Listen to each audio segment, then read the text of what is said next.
the iPhone 17 is a scam. At least, that's what a lot of people are saying right now. If you scroll through TikTok, Reddit, or even YouTube comments, you'll see the same word popping up over and over: scam. Now, of course, Apple isn't literally out here running a scam operation, but when a lot of people are spending more than $1,000 on a phone and then noticing problems that Apple never really talked about on stage, you can understand why they feel misled. So let's break down exactly what's going on. Let's start with the hype. Apple pitched the iPhone 17 as their most advanced phone ever. Stronger materials, next-level cameras, crazy performance thanks to the new chip, longer battery life, and a fresh design. They even made it sound like this was the phone on end all phones. But as soon as real people started getting their hands on it, reality looked a little different. One of the biggest complaints is durability. Apple showed off this fancy new finish, claiming it was more resistant than before. But in the first week of the release, social media was filled with videos of people showing scratches on the frame, little chips on the edge, and even weird marks around the massive camera bump. Imagine dropping over $1,000 on a tougher phone only for it to look used after a few days. That's where the word scam start getting thrown around. People feel like they didn't get what was promised. Then there's the camera. The reason a lot of people upgrade. On paper, the iPhone 17 camera is insane. But here's the catch. Under bright LED lights, like at concerts or sports arenas, some users are reporting black boxes and weird wavy lines in their footage. It's not happening to everyone, but it's happening enough that people had to admit it's a software bug. They've promised a fix, but that doesn't help the people who already missed the capturing a perfect concert moment. And when Apple sells the iPhone as the ultimate pocket camera, that kind of bug feels like a huge letdown. Now, let's talk about the design. Apple decided to share things up with the color options this year. No black option on the Pro models. Instead, you've got silver, a pale blue, and this bold orange. That's diving fun. Some people love it, others say it makes that iPhone looks more like an Android.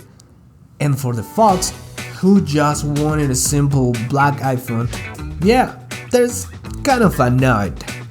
Again, it's not a deal breaker, but it feels like Apple ignored a huge chunk of their audience. And of course, there's battery life. Apple promised all day and more battery, but right after launch, a bunch of users said the battery seemed to drain faster than before. Now, if you've owned an iPhone, you know this usually happens after a big iOS update. The phone's re-indexing app, files, and photos, and it calms down after a few days.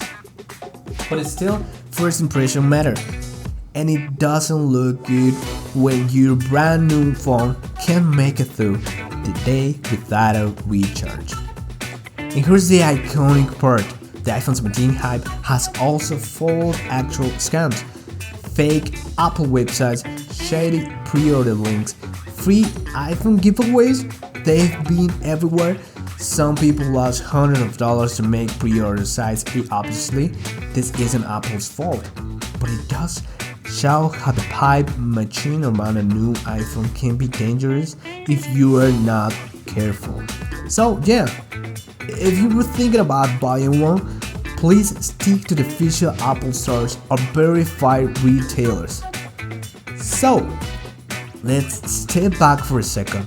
Why are people calling this a scam? It's not because the iPhone 17 is broken, it's because of the gap between expectation and reality. Apple's marketing made the phone sound flawless.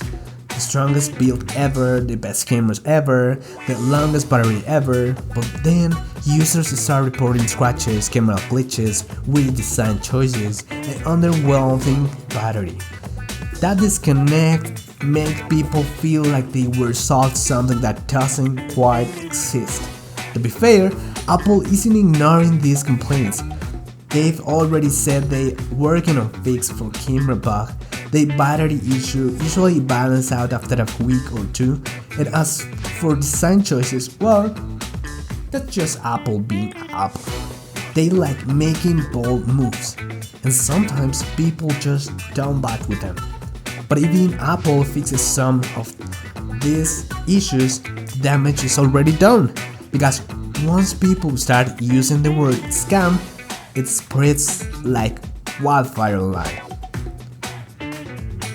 So if you're thinking about buying the iPhone 17, here are a few things to keep in mind.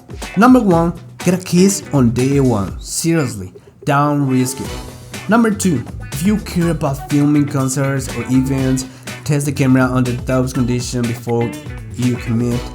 Number 3, don't freak out about battery life in the first week.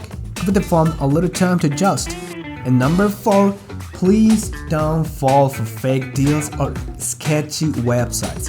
The only place you should be buying is Apple or an official retailer.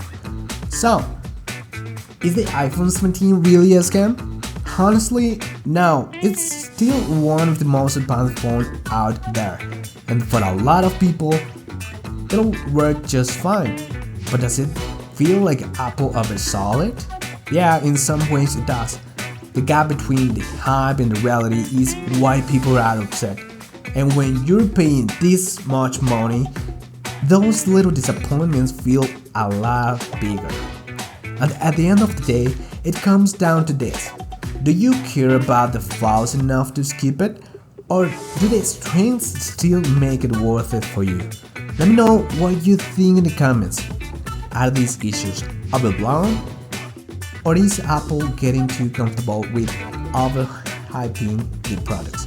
Either way, it's a conversation worth having. Alright, that's it for this breakdown. If this video helped you see the other side of the iPhone 17 hype, hit that like button. And if you want more honest takes on the latest tech, make sure to subscribe. Thanks for watching, and I'll see you in the next one.